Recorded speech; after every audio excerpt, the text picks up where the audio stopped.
Hello, welcome to the prince civil services. My name is Aman Kumar अटकान और एक बार फिर मैं आपके लिए लेके आया हूं करंट अफेयर्स। ठीक है, जो हमारा सेकंड वीक है 8 अक्टूबर से लेके 15 अक्टूबर के बीच में जितने भी करंट अफेयर्स हुए हैं साइंस और टेक्नोलॉजी से रिलेटेड, वो आज हम सबको कवर करने वाले हैं। तो पहली न्यूज में जब हम बात करेंगे तो ये है एक नए मिशन के बारे में। ठीक है, जो किसका मिशन है? जो है नासा का मिशन। ठीक है, अब ये मिशन में काम क्या है? इस मिशन का नाम है atmospheric perturbation around the elliptical path mission, that is short form of APEP. और ये क्या है? नासा का मिशन है। अभी क्या हुआ है? अभी ऐसा देखने के लिए देखा गया है, या फिर नासा का ऐसा मानना है कि जब भी क्या होता है, इक्लिप्स होता है, जब भी क्या होता है, ग्रहण की बात होती है। ठीक है, जब भी ग्रहण होता है, ठीक है, जब भी ग्रहण होता है, चाहे वो सोलर ग्रहण हो या फिर चंद्र ग्रहण हो या सूर्य ग्रहण हो, तब क्या होता है? तब ये देखा जाता है जो आउटर मोस्ट लेयर है आइनोस्फेयर, आइनोस्फेयर, उसमें नेगेटिव चेंजेस देखे जाते हैं। नेगेटिव चेंजेस कहां कहां पे देखे जाते हैं? जो नेगेटिव चेंजेस देखे जाते हैं वो बेसिकली टेम्परेचर में देखे जाते हैं, इन्वायरमेंट की density and magnetic and electric field जो है हमारी अर्थ के अराउंड में, वहां पे आइनोस्फेयर में जो है वहां पे चेंजेस देखे जाते हैं इन चीजों में। और इन सब की स्टडी करने के लिए नासा ने एक मिशन लॉन्च किया है जिसका नाम है एपीईपी। ठीक है, ये एक मिशन है जो इस वीक में न्यूज में था। तो बेसिकली इसमें सिर्फ इतना ही है याद करने लायक कि क्या है, इन्वायरमेंट में जो भी चेंजेस हो रहे हैं सोलर इक्लिप्स या लूनर इक्लिप्स के टाइम पे, उस टाइम पे क्या कर रहा है, उस टाइम पे जो चेंजेस हो रहे हैं आइनोस्फीयर में, उनके बारे में स्टडी करेगा। ठीक है, और जो नासा जो सोच रहा है, क्या वो बातें सही हैं या गलत है, या फिर जब भी ये चेंजेस होते हैं तो क्या होता है, जैसे जीपीएस सिस्टम और सैटेलाइट कम्युनिकेशन में इंटरप्रिटेशन आने लग जाता है, डिस्टर्बेंसेस अकर हो जाता है। तो उन सब स्टडी को इस मिशन के अंडर में नासा मेजर करने वाला है। एंड मिशन का नाम फिर से मैं रिपीट कर रहा हूं, दैट इज एपीईपी मिशन। ठीक है, इसमें बस इतना ही था। Now next move to the our next news. ये बहुत वंडरफुल न्यूज है। ठीक है, देखो आपने समुद्रों में चीज देखी होगी ऐसे, अपने जोड़ों में तालाबों में ऐसे चीज देखी थी, काई। ठीक है, एक तो होती है सिंपल काई जिसको हम एल्गी बोलते हैं। ठीक है, और एक होती है छोटे छोटे दानों में, जो ये आपको दिखा रही है, छोटे छोटे दानों के रूप में, ऐसे गोल गोल राउंड शेप में। ठीक है, और ये जो राउंड शेप में है ये 1 मिलीमीटर से कम डायमीटर में होती है। इनका डायमीटर जो होता है वो 1 मिलीमीटर से भी छोटा होता है, तो बिल्कुल माइन्यूट होती है। तो ऐसी जो चीजें हमें देखने को मिलती है उनको हम बोलते हैं वाटर मील। ठीक है, अब इसकी कोई नई डिस्कवरी हुई नहीं है, ये ऑलरेडी पहले भी थी, बट अभी ये न्यूज में क्यों आई है? अभी ये न्यूज में इसलिए आई है बिकॉज साइंटिस्ट ने क्या कहा है, उन्होंने सोचा है कि जो एस्ट्रोनॉमर्स या जो वो है एस्ट्रोनॉट्स जो भी हैं, उनके लिए कि क्या है, ये बेस्ट सोर्स हो सकता है किसका? न्यूट्रिशन का, ऑक्सीजन का। ठीक है, तो हम बात कर लेते हैं वाटर मिल के बारे में। वाटर मिल बेसिकली जो है वो अर्शिया फैमिली से रिलेटेड है। ठीक है, और इस फैमिली का क्या है, एक्वेटिक प्लांट है, जैसे कि पता है यहां पे कि जलीय पौधा है, जलीय पौधा है, और इसको डकवीड भी बोलते हैं, डकवीड। अब इसको डकवीड इसलिए बोला जाता है बिकॉज ये जो डक्स होते हैं, जो बतख होते हैं, उनको खाने में बहुत अच्छा लगता है और वो इसको बहुत हैप्पीली खुश होकर खाते हैं, इसलिए इसको डकवीड भी कहते हैं। ठीक है, और इसकी अगर हम कैरेक्टरिस्टिक्स या फीचर की बात करें तो जैसा कि आपको दिखाई दे रहा है, दे डोंट, इनमें कोई, इनकी ना तो कोई जड़ होती है, ठीक है, ना इनमें कोई पत्ते होते हैं, ठीक है, ना इनका कोई तना होता है, ना इनमें पत्तियां होती हैं, ठीक है, ना कोई ब्रांचेज होती है, ना कोई पत्तियां होती है, बहुत छोटे साइड के होते हैं। और कैसे होते हैं? एज ए सीड के रूप में, ऐसा लगता है कि कोई बीज है। ठीक है, जब आप इनको नॉर्मली देखेंगे तो आपको कैसे लगेगा कि कोई हरे रंग का बीज है, बट एक्चुअल में क्या है, ये खुद एक अपने आप में एक प्लांट है। ठीक है, और कहां कहां मिलता है जब आप बात करें तो there can found in the temperate region, subtropical and tropical regions में, यहां पे मिलता है। और ये क्या है, न्यूट्रिशनल, इसको पावर हाउस भी बोलते हैं। Why it is known as the nutritional power house of the energy, और न्यूट्रिशनल पावर हाउस क्यों बोलते हैं? बिकॉज ये प्रोटीन का हाई सोर्स है। और प्रोटीन का हाई सोर्स इसलिए है बिकॉज जितने भी अमीनो एसिड्स हैं जो एसेंशियल है किसके लिए, ह्यूमन के लिए, अमीनो एसिड्स, तो there are basically 9 important amino acids, और 9 के 9 अमीनो एसिड्स कहां मिलते हैं? इसके अंदर मिल जाते हैं, यहां पे हमें मिल जाते हैं। तो ये इसलिए न्यूज में था। अब इस पे फ्यूचर में कोई और डिस्कशन होता है तो हम इसको आगे डिस्कवर करेंगे। तो इस पर याद रखने वाली बात बेसिकली इसका फैमिली थी, एक्वेटिक प्लांट है, और सबसे ज्यादा क्या है, ना तो इसमें कोई जड़ है, ना कोई ब्रांचेस है, ना कोई पत्तियां हैं, और कैसा दिखता है, एक सीड के जैसे दिखता है, और सबसे वर्ल्ड का सबसे स्मॉल फ्रूट भी लगता है, and it's fruit known as utricle. ठीक है, तो ये थोड़ी सी ध्यान देने वाली बात थी जो अभी न्यूज में थी इस वीक। नाउ गाइज, अगर आप थोड़ा, मेरा स्पीड आपको ज्यादा लग रहा होगा, आप यूट्यूब पे जब ये वीडियो अपलोड होती है तो वहां पे स्पीड स्लो करने के सेक्शन में आप जाए, स्पीड स्लो कर ले, बिकॉज अगर मैं स्पीड अपनी स्लो रखता हूं तो क्या होता है, वीडियो थोड़ा लंबा बन जाता है, बट हम वीडियो को क्या है थोड़ा शॉर्ट करने की कोशिश कर रहे हैं। तो अगर आपको लगता है कि वीडियो में अगर मैं ज्यादा फास्ट बोल रहा हूं तो आप क्या करते हो, थोड़ा वीडियो को स्लो कर सकते हो, ठीक है। Okay fine, now move to the next news. Next news जो है हमारी वो है आदित्य L1 से रिलेटेड, ठीक है। आदित्य L1, चलो हम पहले आदित्य L1 के बारे में बात कर लेते हैं, ठीक है। आदित्य L1 बेसिकली क्या है, हमारा एक सोलर मिशन है जिसमें हम क्या करेंगे, सूर्य के बारे में स्टडी कर रहे हैं, सूर्य के बारे में चेंजेस कर रहे हैं। और सबसे मेन स्टडी क्या है, देखो सूर्य के जो सरफेस का टेम्परेचर है, जो सतह का तापमान है, वो बहुत तकरीबन 5000 केल्विन के राउंड है। बट अगर हम किसकी बात करें, कोरोना की बात करें, जिसको हिंदी में हम प्रभामंडल बोलते हैं, अगर हम कोरोनल पार्ट की बात करें जो क्या है एज ए एटमोस्फेयर काम करता है, किसका, सूर्य का, जो उसका टेम्परेचर है वो तकरीबन 15 लाख केल्विन के राउंड है। तो इतना टेम्परेचर डिफरेंस कैसा है, ये चीज भी एक है जो आदित्य L1 से हम पता करने जा रहे हैं। देखो अगर हमारा यहां पे सूर्य है, ये हमारा क्या है, सन, ठीक है, ये हमारी क्या होगी, अर्थ। तो ये हमारी अर्थ इसके राउंड रिवॉल्व करेगी, ठीक है। तो आदित्य L1 पोजीशन है वो यहां पे है L1, ठीक है, जो तकरीबन 1.5 मिलियन किलोमीटर दूर है अर्थ से, ठीक है। और आपको पता है सन और सूर्य की डिस्टेंस कितनी है, 150 मिलियन किलोमीटर के राउंड हम एवरेज मानते हैं, ठीक है। और जो L2 पॉइंट है that is from here, L3 is here, L4 is here and L5 is here. और अभी बात ये होती है कि हमने L1 को ही क्यों चूज किया, L3 को क्यों चूज नहीं किया, L2 को क्यों नहीं चूज किया। पहले अगर हम L3 की बात करें, ठीक है, हमने L3 को इसलिए चूज नहीं किया क्योंकि जब भी हम अर्थ से इसके साथ कनेक्शन बनाएंगे, अगर हमारा सैटेलाइट यहां पे होता L1, आदित्य को हम यहां पुट कर देते L3 पोजीशन पे, तो जब भी हम कम्युनिकेशन से स्टैब्लिश करते हैं तो सूर्य से हमें क्या मिल रही है, चुंबकीय और मैग्नेटिक और इलेक्ट्रिक फील्ड मिल रही है। उसकी वजह से जो ये हम कनेक्शन बनाएंगे, इस कनेक्शन में कम्युनिकेशन में डिस्टर्बेंस हो सकता था, ठीक है। बात करें L3 L5 की, तो ये इसलिए नहीं रखा क्योंकि जब भी सोलर इक्लिप्स होगा तो क्या है, ये इन प्लेसेस पे शैडो आ जाती है, और शैडो की वजह से क्या है, कुछ हिस्से के टाइम पे हम सूर्य को देख नहीं पाएंगे। So these L4 and L5 are not stable. And what about L2, L2 में भी सेम रीजन था क्योंकि ये अर्थ के पीछे पड़ता था, कई बार शैडो भी आ सकता था, और या फिर क्या हो, लूनर जब भी क्या हो इक्लिप्स हो तब प्रॉब्लम हो सकती थी, ठीक है।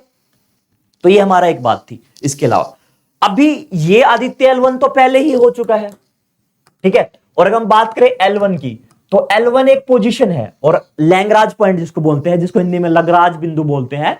लग्रांज बिंदु एक ऐसा बिंदु है जो दो खगोलीय वस्तुओं के बीच में होता है, और जहां पे दोनों खगोलीय वस्तुओं का जो गुरुत्वाकर्षण बल है वो क्या होता है, बराबर हो जाता है या फिर कैंसल आउट हो जाता है। या अगर हम L1 की बात करें तो L1 ऐसा बिंदु है जहां पे पृथ्वी का गुरुत्वाकर्षण बल और सूर्य का गुरुत्वाकर्षण बल क्या है, बराबर है, ठीक है। इसलिए हम लिया था। और ये सबसे पहले किसने डिस्कवर किया था, एक साइंटिस्ट हुए थे जिनका नाम था जोसेफ लुइस लैग्रांज, ठीक है। उनके नाम पे उन्होंने सबसे पहले इसकी डिस्कवरी की थी, और इसी बिंदु को लैग्रांज बिंदु उन्हीं के नाम पे दिया गया था, ठीक है। तो अगर हम वापस बात करते हैं कि ये अभी न्यूज में क्यों आया, अब इसकी बात कर लेते हैं कि वाई, कि ये अभी इस वीक क्यों न्यूज में आया। तो इस वीक इसलिए न्यूज में आया कि क्या हुआ है, करेक्शन कर रहे हैं हम पाथ का। देखो ये छोटी सी समझने की बात है, यहां से हमने अगर छोड़ा, देखो अगर मैं बात करूं कि हमें करेक्शन क्यों जरूरत होती है, देखो अगर मैंने यहां से लॉन्च किया कोई ये, और ये सीधा ऐसे जा रहा है, ठीक है। लेट अस सपोज करके देखो कि इसमें हल्का सा डाइवर्ज आ जाए, हल्का सा, तो स्टार्टिंग में हमें वो हल्का सा डाइवर्ज जो होगा, हल्का सा जो चेंज होगा, जो डिग्री चेंज है वो पता नहीं लगेगा। बट जैसे जैसे डिस्टेंस ज्यादा होगी तो पहला क्या जा रहा है, ऐसे जा रहा है, और सेकंड वाला अगर ऐसे जा रहा है, तो अगर मैं दोनों को साथ लेके जाऊं रहे हल्का सा डिविएट है, तो कुछ दूरी पे जाने के बाद में क्या हो जाएगा, इनकी जो दूरी है वो डिस्टेंस उनके बीच में बढ़ जाएगी, और ये जो अपने एक्चुअल पाथ थे इससे दूर हो जाएगा। तो ऐसे डाइवर्जेंस ना आए, वो डाइवर्जेंस कैसे आ सकते हैं, या तो किसी एरर की वजह से आ सकते हैं, या किसी दूसरी बॉडी के ग्रेविटेशनल फोर्स या गुरुत्वाकर्षण बल आपके सैटेलाइट पे लग जाए तब भी आ सकते हैं। तो ऐसे चीजों की वजह से हम एक मेथड का यूज करते हैं कि वो अपने जो एक्चुअल पाथ है, जो सैटेलाइट हमारा जा रहा है वो एक्चुअल पाथ पे वापस आ जाए, उसके लिए हम करते हैं ट्रेजेक्टरी करेक्शन मैनोवर, ठीक है। इसको मेथड बोलते हैं। इसकी वजह से हम क्या करते हैं, इसका करने से हम क्या कर रहे हैं, इसका करने से जो एक्चुअल पाथ है, जिस पाथ पे आदित्य L1 को जाना था, वो करेक्ट करके हम क्या लेते हैं, उसको वापस उसी पाथ पे ले आते हैं, ठीक है। तो ये सिंपल इसलिए था कि इसरो ने क्या किया है, इसरो ने इस TCM का यूज करके जो पाथ है उसका करेक्शन किया है आदित्य L1 का, ठीक है। और ये कुछ पॉइंट्स है जो आप देख लीजिएगा कि किस किस के लिए आदित्य 1 के ऑब्जेक्टिव क्या थे, जो मैं ऑलरेडी आपसे डिस्कस कर चुका हूं। ठीक है, नाउ आगे बढ़ते हैं। जो हमारी अगली न्यूज है वो है हेमोक्रोमेटिक से रिलेटेड, जिसको हम बोलते हैं ब्रोंज डायबिटीज। ठीक है, ये बेसिकली कुछ नहीं है गाइस, यहां पे ध्यान दो। अगर जब भी हमारी बॉडी में किसी भी पार्ट में आयरन की क्या हो, प्रेजेंस ज्यादा हो जाए, तो वो कंडीशन क्या कहलाती है? वो कंडीशन को हम बोलते हैं हेमोक्रोमेटोसिस। ठीक है, कि हमारी बॉडी में आयरन यानी लोहे की मात्रा ज्यादा हो गई है, तो वो कंडीशन क्या कहलाती है? हेमोटोसिस। ठीक है, और इसकी वजह से क्या होता है? अगर आपकी बॉडी में ज्यादा आयरन है, और अगर हम लीवर की बात करें, यहां पे हम एग्जांपल लीवर का ले रहे हैं, अगर हेल्थी लीवर ऐसा होता है, और ये जो डॉट्स डॉट्स आपको दिखाई दे रही है क्या है? ये आयरन का डिपॉजिट हो गया, कि आयरन बहुत ज्यादा मात्रा में यहां पे हो गया है। तो इस वजह से क्या है, ये पूरा लीवर में क्या हो गया? आयरन बहुत अधिक मात्रा में ओवरलोडिंग हो गई है, और इस वजह से क्या है, ये डिसफंक्शन का कारण बन जाता है। जितने भी हमारे अंदर ऑर्गन्स है, उन ऑर्गन्स काम करना फेल कर देते हैं, ऑर्गन्स फेल हो जाते हैं, उनमें डिसफंक्शन आ जाता है। बिकॉज क्या हो जाता है, एक्सेस अमाउंट में क्या हो जाता है, जो आयरन है वो हमारा यहां पे सबमिट हो जाता है। ठीक है, अभी हम बात करते हैं, तो यहां पे दो टाइप के होते हैं। ठीक है, दो टाइप के होते हैं जिनको बोलते हैं क्रोमोटोसिस। एक तो होता है हेरिडेटरी। हेरिडेटरी का मतलब होता है जो अनुवांशिक है। ठीक है, यानी आपके पेरेंट्स को थी, फिर आपको हुई, तो ऐसे को हम बोलते हैं अनुवांशिक हेरिडेटरी। और इन हेरिडेटरी में सबसे मोस्ट जो इंपॉर्टेंट होता है वो ये फैक्टर होता है, दैट इज HFE जीन।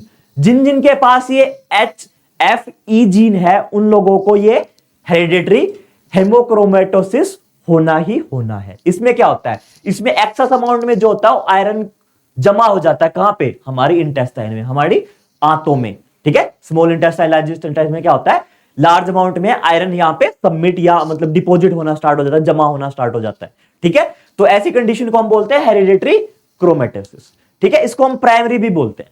ठीक है, प्राइमरी हेमोक्रोमेटोसिस भी बोलते हैं। ये बात करते हैं सेकेंडरी हेमोक्रोमेटोसिस की। इसके लिए होता है, ये हेरिडेटरी नहीं होता है, इसके लिए एक्सटर्नल फैक्टर्स होता है, बाहर से कोई फैक्टर्स काम करते हैं। जैसे क्या है, किसी को बार बार खून चढ़ाया जा रहा है, उस वजह से हो सकता है। या फिर कोई ऐसा है जो बहुत ज्यादा क्या कर रहा है, आयरन की गोलियां खा रहा है, या फिर बहुत ज्यादा अमाउंट में आयरन खा रहा है। ठीक है, ज्यादा पत्ते वगैरह हरी सब्जियां ज्यादा खा रहा है, तो उसकी बॉडी में क्या हो गया, ज्यादा मात्रा में आयरन हो गया है। तो ये क्या है, ये अनुवांशिक नहीं, ये क्या है, ये बाहर के फैक्टर्स ऐसे रोल प्ले कर रहे हैं। तो ये क्या है, सेकेंडरी टाइप का है। अब इनमें सिम्टम्स क्या होते हैं, इसके लक्षण क्या है, कि आपको पता कैसे लगेगा कि आपको हेमोक्रोमेटोसिस हुआ या नहीं है? तो सबसे पहले कि आपको दिन भर थकान रहेगी, वेट लॉस होगा, और सबसे बड़ी बात है, ये एज जो 30 to 60 एज ग्रुप है, उनको ही होगा। उन्हीं एज ग्रुप में ये हेमोक्रोमेटोसिस की जो प्रॉब्लम है, ये अभी तक देखी गई। अब इसका इलाज क्या है?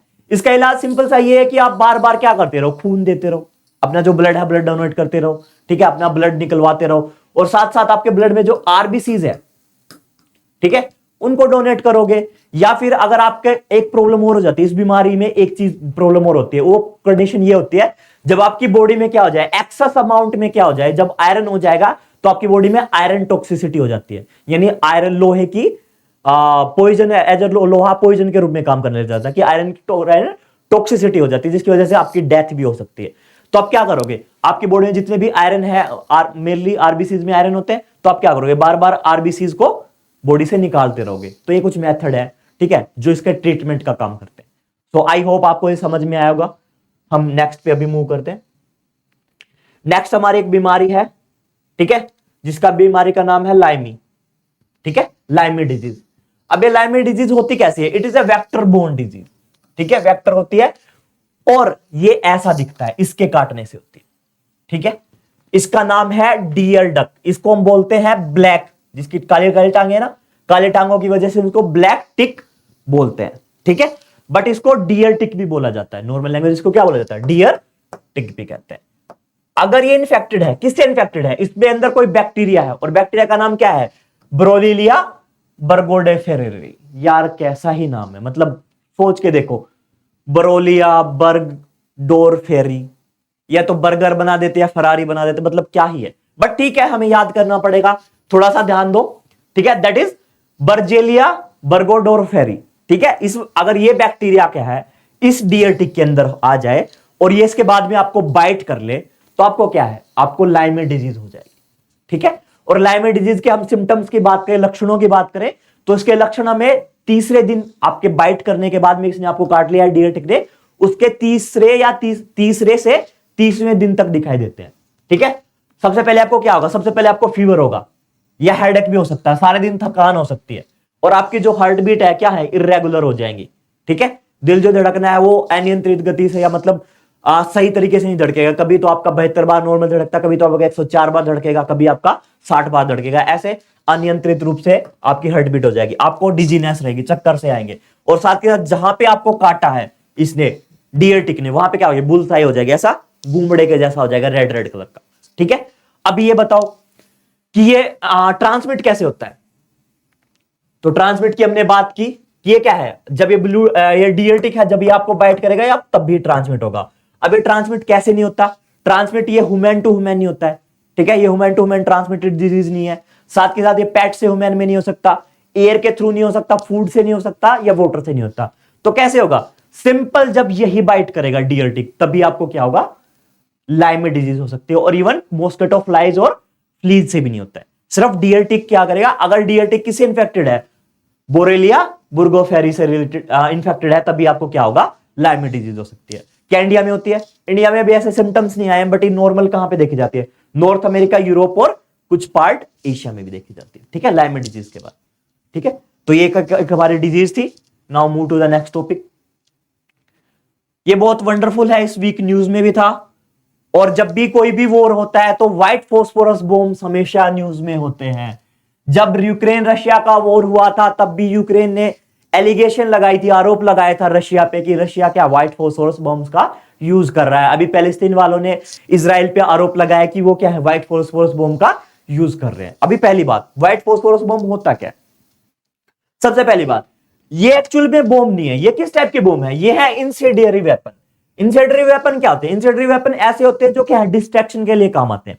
जैसे क्या है, ऊपर से एरोप्लेन जा रहा है, ठीक है, लड़ाकू विमान जा रहा है, नीचे कोई दूसरे की आर्मी है, तो जो एरोप्लेन है वो क्या कर रहा है, वो नीचे से लॉन्च कर रहा है और नीचे जो जमीन पे है उन पे अटैक कर रहा है रॉकेट्स के थ्रू। ठीक है, नीचे वो जो लोग हैं उनको, फॉरेन वालों को मार रहा है। ऐसे टाइम पे आप क्या करो, ऐसे टाइम पे आप व्हाइट फॉस्फोरस बम को छोड़ दो। जैसे आपने व्हाइट फॉस्फोरस बम को छोड़ा तो क्या होता है कि बहुत ही जो व्हाइट कलर का मटेरियल है, व्हाइट कलर का जो व्हाइट डेंस स्मोक जो होता है, सफेद रंग का गहरा गाढ़ा रंग का जो धुआं होता है, जैसे ये दिखाई दे रहा है, ऐसा धुआं ये रहा, ऐसा धुआं हो जाता है। और क्या है, जो नीचे जो लैंड पे जो आर्मी है वो क्या है, वो बच के भाग सकती है। ये एज ए डिस्ट्रैक्शन का काम करते हैं। ठीक है, तो ये तो हुई इंसेंडियरी वेपन्स की बात। बट एक्चुअल में होता क्या है, देखो, जो व्हाइट फॉस्फोरस होता है उसका फॉर्मूला होता है P4। ठीक है, और एक फॉस्फोरस क्या होता है, 5 उसमें बॉन्ड होते हैं। और जब हम इसकी बात करेंगे तो देखो ये ऐसा होता है गाइस, इसका जो स्ट्रक्चर है वो ऐसा दिखता है। हर एक के साथ ये क्या करता है, ट्रिपल बॉन्ड बना रहा है, 3-3 बॉन्ड बना रहा है। बट फॉस्फोरस कितने बॉन्ड बना सकता है, फॉस्फोरस 5 बॉन्ड बना सकता है। तो इसलिए 2 डॉट इस पे यहां पे मौजूद होते हैं कि 2 और ये बॉन्ड बना सकता है। और जो व्हाइट फॉस्फोरस का जो P4 की खासियत है, वो सबसे बड़ी खासियत ये है कि व्हेनेवर जब भी P4 वाटर या ऑक्सीजन के कांटेक्ट में आएगा तो इसमें ऑटोमेटिकली आग लग जाएगी। ठीक है, जैसे ही आपने किसके कांटेक्ट में आया, वाटर के या ऑक्सीजन के, इसमें आग लग जाएगी। ठीक है, और ये जब ये जलना स्टार्ट करता है, ये बर्न होना स्टार्ट होता है, तो ये एटलीस्ट 800 डिग्री सेल्सियस के टेम्परेचर जलता है। और जलने पर इसका टेम्परेचर कितना हो जाता है, 1300 डिग्री सेल्सियस तक हो जाता है। अभी देखो, अब ये डायरेक्ट जल सकता है। तो आपने क्या, जब लास्ट वीडियोस में हमने वॉर हेड की बात की थी, तो जब हम इनका यूज करते हैं, तो जब हमको ये वॉर हेड में रखने हैं तो हम क्या करेंगे, हम बेसिकली P4 में जो है उसमें एक रबड़ मिला देंगे। जैसे हमने रबड़ बनाया तो क्या बन गया, वैक्स लाइक स्ट्रक्चर बन गया, वैक्स लाइक एक मटेरियल बन गया। ठीक है, जैसे मतलब वैक्स के जैसा बन गया, मोम के जैसा बन गया। अब जिसमें रबड़ ऐड करने से क्या हो गया, अब ये जैसे ही हवा में आएगा तो इसमें आग नहीं लगेगी ऑटोमेटिकली। ठीक है, बट क्या कर रहे हो आप, इसको वॉर हेड के साथ में क्या कर रहे हो, वॉर हेड जो हमारे मिसाइल का, उसके साथ में इसको रख रहे हो। और जैसे आप लॉन्च करके मिसाइल को ब्लास्ट कर रहे हो, मिसाइल में जब भी एक्सप्लोजन हो रहा है तो क्या हो रहा है, ये P4 है, ये जलना स्टार्ट कर देगा। अभी इसको जलने के लिए डायरेक्ट कॉन्टैक्ट में की जरूरत नहीं है, डायरेक्ट कॉन्टैक्ट में तो जलता है, बट अभी इसको क्या है, इनिशिएट करने की जरूरत है, थोड़ा आग की जरूरत है इस वैक्स स्ट्रक्चर को। नॉर्मल P4 होता अपने आप जल जाता, पर ये जल रहा है तो ये जलता ही रहेगा। कब तक जलता रहेगा, ये तब तक जलता रहेगा जब तक क्या हो जाए, जब तक ये पूरा खत्म ना हो जाए। अगर मान लो आप या मेरे ऊपर मैं मान रहा हूं कि मेरे ऊपर P4 का जो ब्लड वैक्स स्ट्रक्चर है ये गिर गया है और मेरी बॉडी पे यहां पे गिर गया है। बॉडी पे गिरने के बाद ये क्या है, मेरी पूरी मसल्स को काट देगा और मसल्स के साथ साथ बोन को भी काट सकता है। इसकी सबसे बड़ी बात यह है कि अगर मैंने यहां पे पट्टी करा ली है और मेरी बॉडी के अंदर अभी भी क्या है, व्हाइट फोस्फोरस है, तो जैसे मैं पट्टी खोलूंगा ना तो दोबारा से इसमें आग लग जाएगी। ये इतना ज्यादा ज्वलनशील है। सोच के देखो कि आपने पट्टी खोली और फिर से आग लग गई, ठीक है। बट अगर एक्चुअल में आपके सर पे गिर गया है, कहीं बॉडी पे ऐसे ऑर्गन्स पे जो वाइटल ऑर्गन्स है वहां पे गिर गया, तो अगर आपके सर पे गिर गया तो ऐसे छेद करते करते अंदर ही चला जाएगा जब तक आपकी डेथ ना हो जाए। अगर वाइटल ऑर्गन्स पे आपके गिर जाता है, जो इंपॉर्टेंट ऑर्गन्स है जैसे हार्ट, हेड हो गया या फिर और ऑर्गन्स है, तो वहां पे उनको पूरा डिस्ट्रॉय कर देगा और आपकी डेथ भी हो सकती है, ठीक है। तो अभी क्या है, अगर हम नॉर्मल बॉम्ब्स की बात करें तो हर एक बॉम्ब के रेगुलेशंस और कुछ रूल है, बट जो व्हाइट फोस्फोरस के यूज पे कोई भी ऑब्लिगेशन नहीं है। मतलब आप जैसा मर्जी चाहो वैसा इसका यूज कर सकते हो। अगर आप कोई और बॉम्ब यूज करोगे तो आपको वो उसका यूज करना इलीगल कह सकते हैं। बट व्हाइट फोस्फोरस के बारे में क्या है, व्हाइट फोस्फोरस के बारे में यह है कि इसका यूज पूरा का पूरा लीगल है, ठीक है। और इससे पहले ब्रिटिश आर्मी ने वर्ल्ड वॉर 1 में यूज किया था, वर्ल्ड वॉर 2 में यूज किया था, और ऐसा माना जाता है कि अमेरिकन ने वियतनाम वॉर के यूज टाइम पे इसका यूज किया था। और रिसेंटली बात की जाए तो रशिया यूक्रेन वॉर में यूज हुआ है और अभी फिलिस्तीन इजराइल वॉर में भी यूज हो रहा है। जो एस्केलेशन या कंफ्लिक्ट चल रहा है उनके बीच में, वहां पे भी यूज हो रहा है, ठीक है। तो इसके लिए कोई ह्यूमैनिटेरियन लॉ नहीं है, कोई कानून नहीं है, तो इस वजह से क्या है, इसके ऊपर कोई बैन नहीं है। बट इसका यूज क्या है, बहुत हार्मफुल है। तो इसलिए ये न्यूज में था व्हाइट फोस्फोरस। आई होप आपको समझ में आया होगा। ना हम अगली न्यूज पे मूव करते हैं। अगली जो न्यूज है वो डीप के बारे में है, ठीक है। डीप एक क्या है, ग्रुपिंग है, ठीक है, जिसका मतलब है diverse epigenetic epidemiology partnership, that is known as DEEP. इस डीप का हिस्सा जो है वो अभी बना है हमारा CSIR CCMB, यानी central council of, CSIR is Council of Scientific and Industrial Research and CCBM is the Center for Cellular and Molecular Biology, जिसका सेंटर कहां है, हैदराबाद में। ये क्या हो गया, ये डीप का पार्ट बन गया। अब डीप किसके लिए काम करता है, देखो बीमारियां दो तरह की होती है बेटा, एक तो होती है कम्युनिकेबल डिजीज, एक होती है नॉन कम्युनिकेबल डिजीज।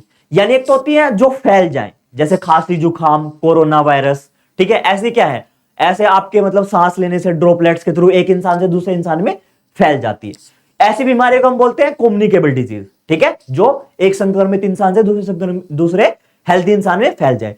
दूसरी होती है नॉन कम्युनिकेबल डिजीज, ऐसी बीमारियां जो एक इंसान से दूसरे इंसान में नहीं फैले, जैसे एड्स हो गया, ठीक है, डायबिटीज हो गया, कोरोनरी हार्ट डिजीज हो गई, अल्जाइमर्स डिजीज हो गई। ये ऐसी डिजीज है जो क्या है, नॉन कम्युनिकेबल डिजीज है, ठीक है। तो ये क्या कर रहा है, ये जो दीप है ये 5 साल का प्रोजेक्ट है, 5 ईयर प्रोजेक्ट है। और इस प्रोजेक्ट, ये इंटरनेशनल प्रोजेक्ट है, और इस इंटरनेशनल प्रोजेक्ट का ऑब्जेक्टिव ये है कि ये जो ऑब्जेक्ट है ये जीन्स के बारे में पता लगा रहा है, ऐसे जीन्स के बारे में पता लगा रहा है जो नॉन कम्युनिकेबल डिजीज जो है, जैसे एड्स हो गया, coronary heart disease, Alzheimer's disease, diabetes, ऐसी बीमारियों के पीछे कौन से जीन को का रोल है, क्या वास्तव में किसी जीन का रोल है या नहीं है, तो इन सब के बारे में स्टडी कर रहा है, ठीक है। और इन्हें बहुत डाइवर्स पॉपुलेशन लिया है, यानी इसमें जो लोग हैं जिनके ऊपर स्टडी हो रही है वो लोग कहां से, एशिया से भी हैं, अफ्रीका से भी है और नॉर्थ साउथ अमेरिका से भी है, ठीक है। तो उनके जीन्स के बारे में पता कर रहे हैं कि एक्चुअल में नॉन कम्युनिकेबल डिजीज जो होती है उनके बारे में ऐसा कुछ है या नहीं है, ठीक है। और सबसे जो मेथड होता है, एक मेथड का जो हम यूज कर रहे हैं जो न्यूज में है, दैट इज डीएनए मिथाइलेशन। ये क्या होती है, एक प्रोसेस होती है जिसमें हम क्या करते हैं, केमिकल्स का यूज करके, जैसे अगर आपके डीएनए में कोई है, डीएनए में अगर जीन है, उन जीन को हम क्या कर सकते हैं, ऑन या ऑफ कर सकते हैं, ऑन या ऑफ कर सकते हैं। और ऑन ऑफ करने के लिए हमें क्या है, कुछ केमिकल ग्रुप्स की जरूरत पड़ती है, और इस मेथड को हम बोलते हैं डीएनए मिथाइलेशन, ठीक है। इतना जान लो, that's more than enough for us, ठीक है। नेक्स्ट न्यूज पे मैं बढ़ता हूं। नेक्स्ट न्यूज है कार्ट सेल थेरेपी के बारे में। ये एक न्यूज है, ये मेथड होता है जिसमें हम क्या करते हैं, किसी हेल्थी इंसान से क्या कर लेते हैं, उसका ब्लड ले लेते हैं, उसके ब्लड से टी सेल्स निकाल लेते हैं, ठीक है। और टी सेल्स निकाल के हम क्या कर लेते हैं, उसको कार टी यानी काइमेरिक एंटीजन रिसेप्टर्स का यूज करके क्या कर देते हैं, उसको जेनेटिकली बदल देते हैं। और फिर क्या कर देते हैं, उन बदले हुए टी सेल्स से हम क्या करते हैं, ज्यादा और ज्यादा टी सेल्स बना लेते हैं। और इन्हीं टी सेल्स का क्या करते हैं, यूज करके जो बीमारी वाला पर्सन होता है, जिसको बीमारी है, लाइक कैंसर की बीमारी में यूज होते हैं, उन्हें कैंसर, कैंसर के लिए क्या है, या तो आप क्या करो, कीमोथेरेपी यूज करो, ठीक है। बट कीमोथेरेपी क्या है, थोड़ी सी ज्यादा प्रॉब्लमेटिक है, लोगों को वोमिटिंग वगैरह या ज्यादा पेनदायक है। उसकी जगह हम क्या करें कि बॉडी से क्या निकाले, टी सेल निकाले, और उनको क्या करें, उनको एंटीबॉडी के लिए ऐसे तैयार कर दे कि वो क्या करें, अंदर वापस इंसान में जाके वो जो कैंसर सेल है उनको मार दें।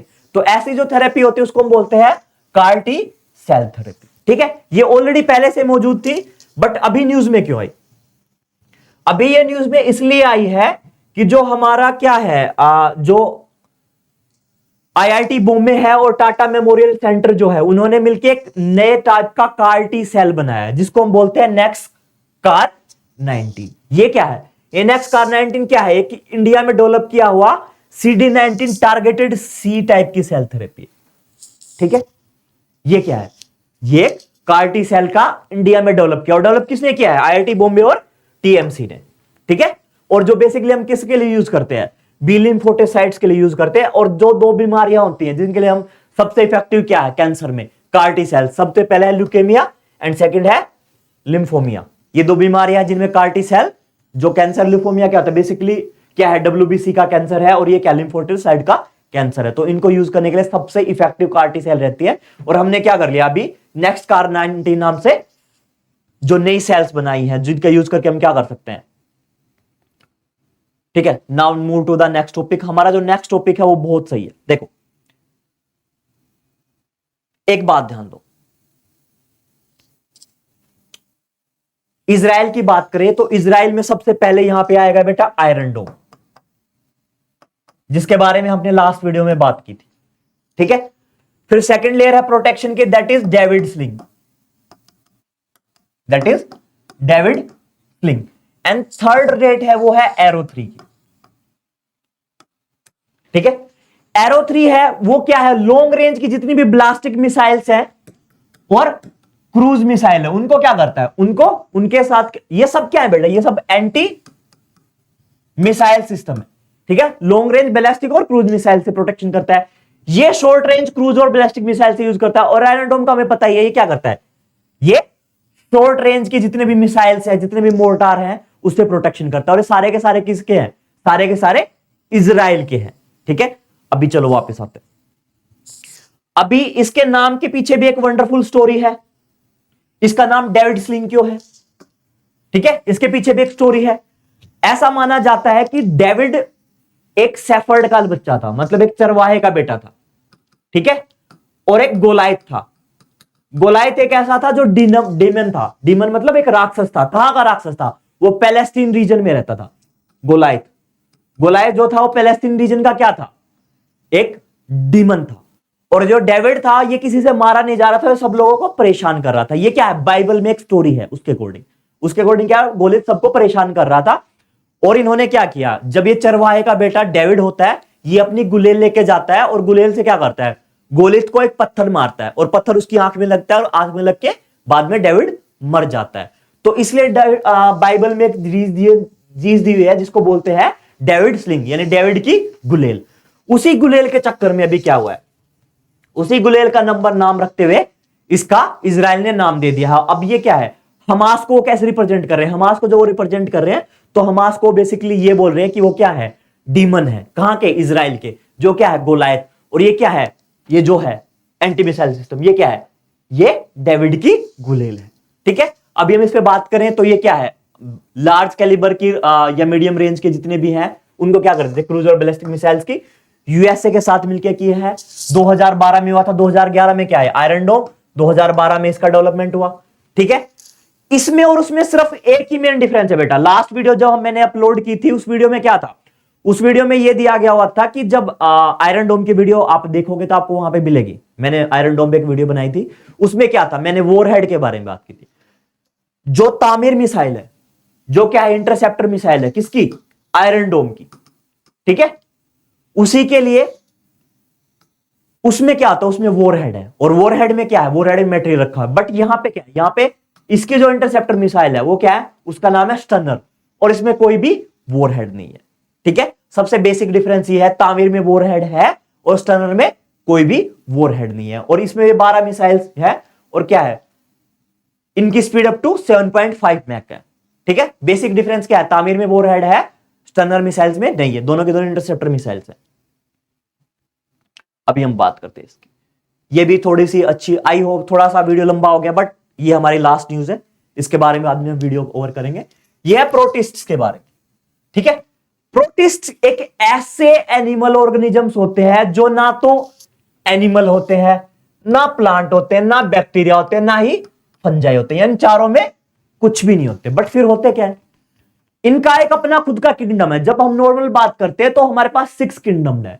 जब हम क्या बात डिवाइड करते हैं सबको, प्लांट्स को सबको डिवाइड करते हैं, ऑर्गेनिजम्स को, या हमारे सबको डिवीजन करते हैं बायोलॉजी में, तो 6 किंगडम दी है। उनमें से एक किंगडम किसका है, प्रोस्टिटा का।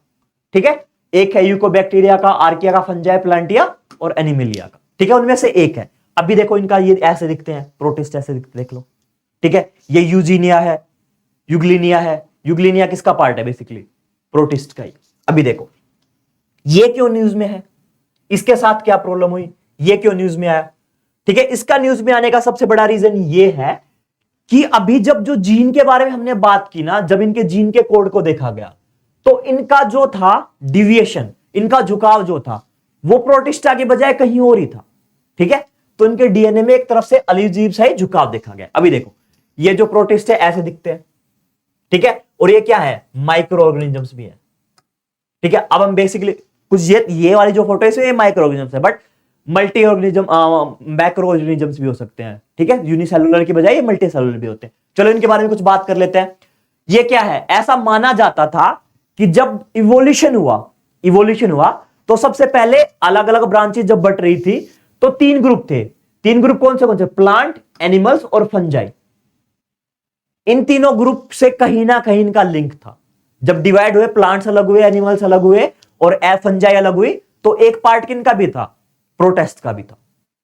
प्रोटिस्ट जो है हमारा, उनका भी एक पार्ट था। ठीक है, और जो ये माना जाता है कि इवोल्यूशन के टाइम पे कहीं ना कहीं एंसेस्टर लिंक है हमारा इनके साथ में। बेसिकली क्या होते हैं, यूकैरियोटिक होते हैं, यानी प्रोकैरियोटिक नहीं है, यूकैरियोटिक है। तो क्या है, इनमें न्यूक्लियस भी होगा, न्यूक्लियस है तो क्या है, यूनिसेलुलर भी है और मल्टी सेलुलर भी है।